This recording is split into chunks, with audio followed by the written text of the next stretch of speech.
पकड़ने के लिए। इसी दिन का तो उसे शुरू से इंतजार था। रात हुई तो राजा ने नगर के चारों दरवाजे बंद करवा दिए और आखिरी दरवाजे पर अपराधियों को ठोकने वाला काट रखकर खुद वहां पर पहरा देने लग जाता है।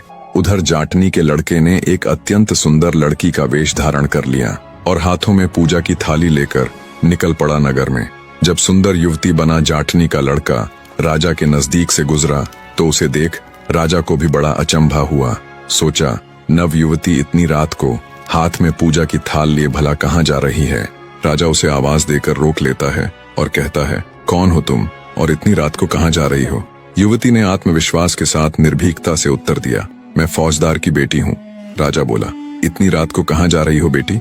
इस पर युवती ने कुछ लज्जा कर कहा, महाराज आपको तो यह पता ही है कि कल रात वो दुष्ट अढ़ाई छेल हमारे घर आया था। लूटपाट के साथ साथ उस हरामी ने मेरा धर्म भ्रष्ट भी कर दिया। अंततः पास ही के भैरव मंदिर में फिर से पवित्र बनने के लिए जा रही हूँ। भैरव जी की कृपा से मेरा कलंक दूर हो जाएगा। इतना कह युवती रूपी जाटनी का लड़का वहां से चला गया। थोड़ी देर बाद जब वो वापस आया तो फिर से राजा के पास रुक गया और काठ की तरफ इशारा करते हुए उसने राजा से पूछा कि महाराज ये क्या चीज है? राजा बोला, बेटी ये काठ है, इसमें अपराधियों को पकड़कर कस दिया जाता है। आज उस दुष्ट अढ़ाई छेल को पकड़कर इसी के अंदर डालूंगा। राजा की बात सुन बड़े ही भोलेपन के साथ युवती बोली, महाराज ये भला कैसा यंत्र है? इससे पहले तो ऐसा कुछ मैंने कभी नहीं देखा। मैं भी तो देखूं कि इसमें अपराधी कैसे ठोका जाता है। युवती के इतना कहने पर राजा ने अपना एक पैर काठ में रखा और बोला कि देख, इस तरह एक पैर इस छेद में डाल दिया जाता है और दूसरा पैर 3 छेद छोड़कर चौथे छेद में, और फिर इस काठ को बंद करके ताला लगा दिया जाता है।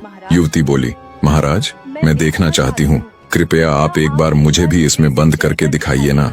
युवती का भोलापन देख राजा बोला, बेटी मैं तुझे इस काठ में कैसे बंद कर सकता हूँ भला?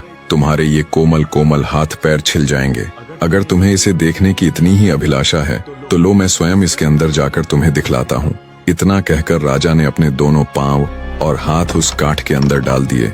युवती बना जाटनी का लड़का तो कब से इसी फिराक में था। उसने तुरंत उस काठ को बंद कर ताला जड़ दिया। राजा बोला, ये क्या कर रही हो बेटी? अब मुझे निकालो इसके बाहर, खोल दो इस ताले को। तब जाटनी का लड़का बोला, मैं तेरी कोई बेटी नहीं हूँ, मैं तो तेरा फूफा अढ़ाई छेल हूँ। ये सुन राजा की आंखें फटी की फटी रह जाती हैं। जाटनी के लड़के ने अपनी जेब से कालिख निकालकर राजा के मुंह पर मल दी और 7 जूते मारते हुए बोला, ये मेरी माँ के नाम के। और एक बार फिर से एक के बाद एक करके 7 जूते दोबारा राजा को जड़ दिए और बोला, ये मेरे नाम के। इस प्रकार अच्छे से अपना बदला लेने के बाद जाटनी का लड़का राजा को उसी हालत में छोड़ वहां से 9-2-11 हो गया। बेचारे राजा की बड़ी दुर्दशा हुई। सुबह हुई तो लोगों ने उन्हें काठ में से निकाला। अब तक राजा भी अढ़ाई छेल का कायल हो चुका था, पर एक बात राजा को अंदर ही अंदर खाए जा रही थी। वो सोच रहा था कि मैं तो उस लड़के को जानता तक नहीं, फिर उसने जूते मारते हुए ये क्यों कहा कि 7 मेरी माँ के नाम के और 7 मेरे नाम के। अगले दिन राजा ने पूरे नगर में घोषणा करवा दी कि अढ़ाई छेल के सभी गुनाह माफ हैं। वह दरबार में हाजिर हो। राजा साहब उसे भरपूर इनाम नवाजने के लिए बेकरार है। जाटनी के लड़के ने जब ये घोषणा सुनी तो वो दरबार में हाजिर हो गया। महाराज मैं ही हूँ वो अढ़ाई छेल। उसे देख राजा हैरान था। उसे उसके आने की बहुत कम उम्मीद थी।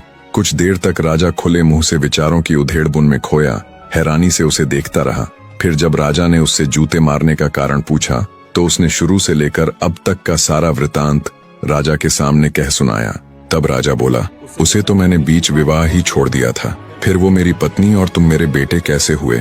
जाटनी का लड़का बोला, महाराज जब आपने फेरों के बीच बेहोश होने का नाटक किया था उसी क्षण पहले से ही चौकन्नी मेरी माँ ने आपकी कटार निकाल ली थी। आपके जाने के बाद बस आपकी उस कटार के साथ ही उन्होंने बाकी बचे हुए फेरों को पूरा कर विवाह संपूर्ण किया। और रही मेरे पैदा होने की बात तो मेरे जन्म की कहानी आपकी ये अंगूठी बयां करेगी। राजा ने तुरंत अपनी उस अंगूठी को पहचान लिया जिसे उसने गुजरी को दिया था। राजा जाटनी को आदर सहित अपने राज्य में बुलवा लेता है और जाटनी वो उसके लड़के से अपने किए के लिए माफी मांगता है। राजा ने अढ़ाई छेल को अपना बेटा मान उसे युवराज घोषित कर दिया और जाटनी को अपनी पट रानी बना लिया। इस तरह जाटनी ने भी अपनी कही पूरी करके दिखाई। उन्होंने साथ साथ बड़े ही आनंद के साथ अपना जीवन व्यतीत किया। निष्कर्ष सुनने से पहले आप सबसे प्रार्थना है, चैनल को सब्सक्राइब करने के साथ साथ कहानी के ऊपर अपनी राय जरूर दीजिए।